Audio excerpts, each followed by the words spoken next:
Hello guys and welcome back to my channel. My name is Tommy, I'm a human nutrition student and researcher at the university. What I do in this type of videos is to synthesize my classes so then I can explain and teach you the best and most valuable information you need to know. Today we're going to continue the pharmacology series of videos and we're going to take a look at the blood related drugs. So the drugs we use in the cardiovascular system. So let's begin. Blood. It transports nutrients and oxygen, as well as waste products. It is a specific fluid to carry out these functions. The cardiovascular risk.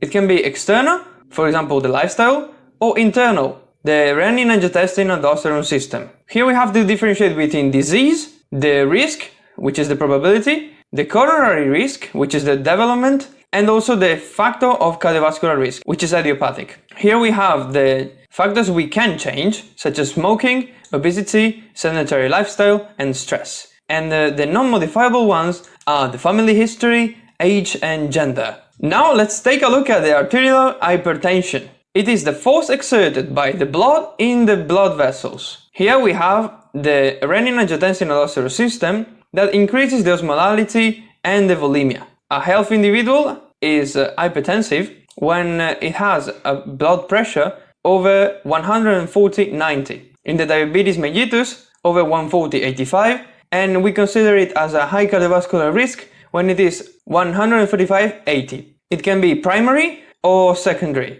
Primary attached to genetics, secondary comorbidities or the diseases.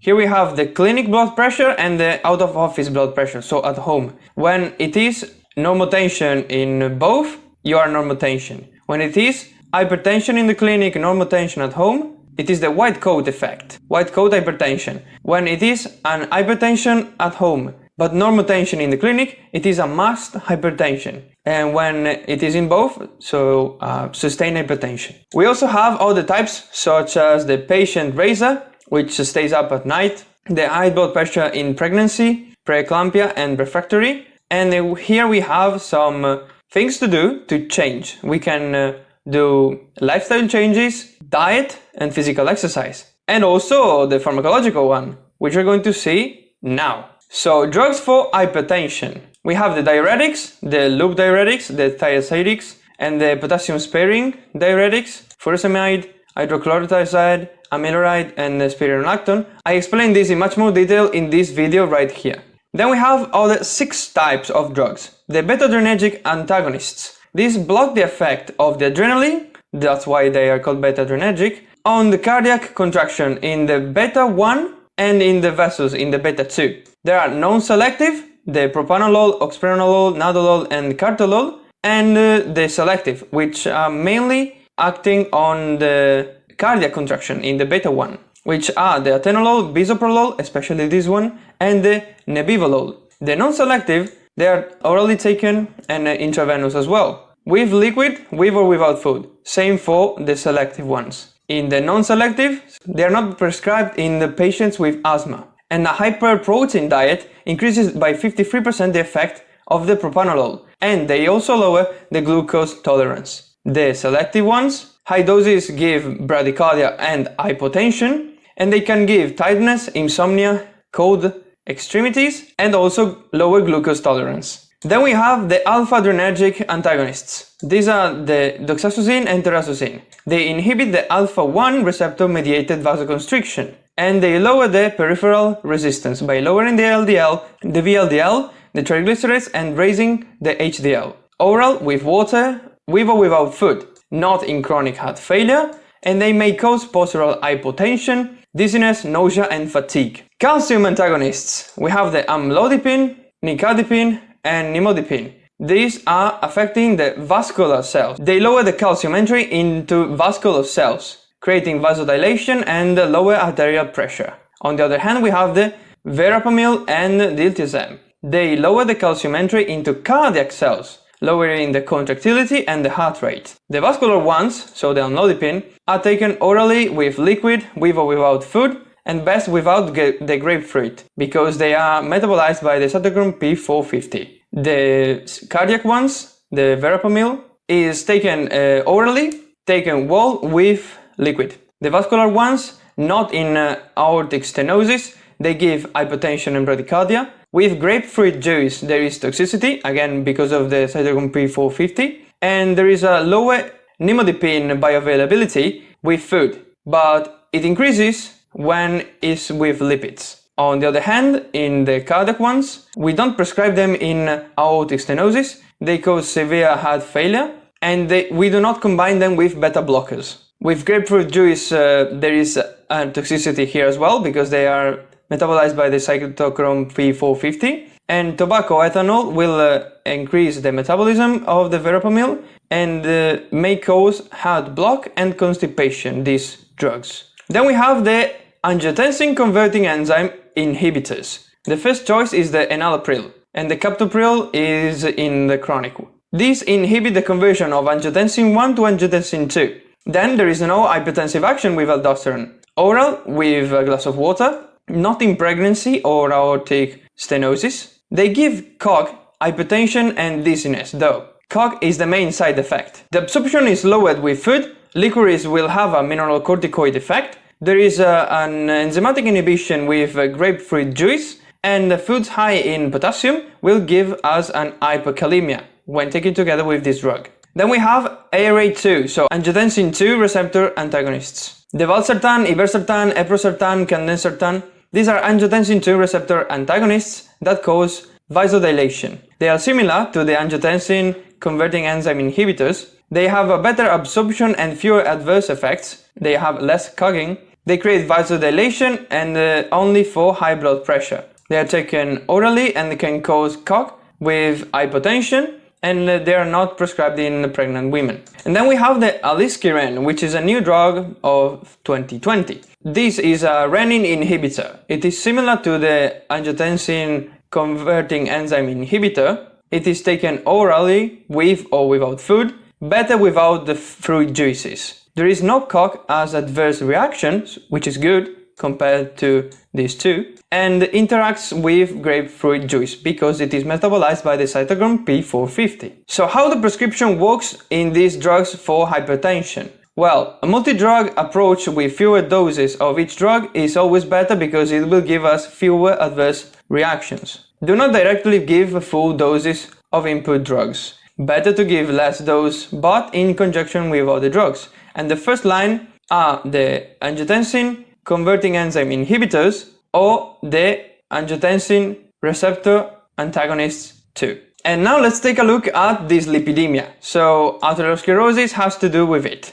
And there is the pharmacological treatment. We have the HMG-CoA reductase inhibitors, simvastatin, atorvastatin, lovastatin, pravastatin. They are all metabolized by the cytochrome P450 except the atorvastatin, which is metabolized in hepatic cytosol. These are statins. 90% of hepatic excretion and 60% of renal excretion. The mechanism of action is they block the cholesterol synthesis by a competitive reversible inhibition. They are taken orally with or without food, and best in the evening, because in the evening is when we synthesize the majority of our cholesterol through the night. Interaction with cytochrome P450, if we increase the calories and proteins, the effect will increase as well. And there is a less absorption with fat, but if they are omega-3, they work in conjunction, because omega-3 is another drug we are going to see in a bit. Lower absorption with fiber though. The first choice is the simvastatin because of its bioavailability, and in the second we have the atorvastatin for the longer half-life. They can cause constipation, flatulence and abdominal pain. Then we have the bile acid sequestrants. These are cholestyramine and cholestyramine. Mechanism of action, they bind to bile acids by opposing charges, and there is a formation of a large non-absorbable resin. They lower the LDLs and they increase the HDL. We have to take them mixed with a liquid, never dry, and 15 minutes before the meals. There is less prescription than statins due to the adverse reactions: constipation, abdominal pain and flatulence, meteorism, nausea, colic and cramps. Then we have the cholesterol absorption inhibitors. They are basically molecules that are similar to the cholesterol, and they will compete with it to impede its absorption. Sterols and stanols, we have the campesterol. Competes with cholesterol for absorption, and there is a 10 to 14% of reduction. 1.5 to 3 grams per day administered in food vehicles such as the yogurt, for example. They do not change the LDL, triglycerides, and or fat-soluble levels. Ezetimibe, it is a receptor binding and it competes with cholesterol. We take it orally. It is often used in conjunction with statins, so statins and ezetimibe together. It is not used for pregnant or breastfeeding women, and it may cause fatigue, abdominal pain, and diarrhea. Then we have fibrates, fibric acid derivatives. We have the pro-fibrate receptor agonists. They regulate the stages of the lipid metabolism. They will decrease by 50% the triglycerides while increasing the HDL. We take them orally only for patients with refractory dyslipidemia, very important. And they may cause digestive disorders, dermatitis, pruritus, urticaria, and headaches. And then omega-3, the EPA and DHA, they lower the triglycerides and they increase the beta oxidation of them. Mechanism of action. They bind to the site of action of fatty acids, preventing their binding, so there is a competition with them. And they will lower the triglycerides hepatic synthesis. And they can cause gastrointestinal disturbances, nausea, and vomiting if taken in excess. New and expensive drugs for dyslipidemias. We have the PCSK9 inhibitors. These are monoclonal Ig1 antibodies. They increase the LDL receptors in the hepatocytes, so they can lower the circulating LDL. This is taken subcutaneously in the abdomen. And it is in trial phase, not yet known all the effects, adverse reactions, and interactions. As today we know that it may cause nausea and rash, only when at severe risk and when statins or other drugs do not work, so in extreme situations. And then last but not least, for dyslipidemias, we have the adenosine triphosphate lyase inhibitors, the bempedoic acid. This inhibits the biosynthesis of cholesterol. It will increase the receptors of LDL and therefore lowering the circulating LDL, similar to the PCSK9 inhibitors. It is taken orally with or without food, and it is used when there is allergy to statins, not in pregnancy or lactation. They may cause anemia, gout because of hyperuricemia, limb pain, and high transaminases. As you can see, these two are used as an alternative to statins. Here because statins are useless, and here because there is an allergy to them. And now let's take a look at blood homeostasis. So, coagulation systems to control the homeostasis. We have the platelets for the aggregation, or the blood itself for the coagulation. This is our regulatory system. Phases, problem detection, and then coagulation cascade. And this is the passage from liquid blood to solid gel. The clot supports the platelet plug. Fibrin and thrombin are involved. The thrombotic disease can be arterial because of platelets or venous because of fibrins. Different drugs according to the location, of course. We're going to see them now. Concepts of fibrinolysis is to restart the circulation. Fibrinolysis indeed restarts the circulation. Types of drugs. The ones that go from solid blood to liquid blood. So here we have the anticoagulants, 4 of them. Vitamin K antagonists, the acenocumarol and warfarine. They block the vitamin K reduction and there is a competitive inhibition. They basically prevent the vitamin from acting. And here we have a concept of prothrombin time, which is the time it takes for a thrombus to form. Normally, a normal value is an INR of 2 to 3. And we say that a low INR with acenocumarol is unrealistic. It cannot happen. These drugs, acenocumarol and warfarine, are taken orally and not in cerebral thrombosis, ulcers, or pregnancy. They interact with foods rich in vitamin K, of course. The green tea will lower the INR to 1.4, therefore increasing the coagulation effect. Soy inhibits the P450, the cytochrome P450, therefore there is a higher effect. And the blueberries will increase the vitamin K, and the mango will inhibit the cytochrome P450 as well, increasing the effect and possible toxicity of these drugs. Then we have the direct thrombin inhibitors, dabigatran. It is an inactive prodrug, important, that metabolizes a direct competitive reversible thrombin inhibitor. So there is no fibrinogen to fibrin step. This is not prescribed in liver disease or renal insufficiency. It can be taken with or without food,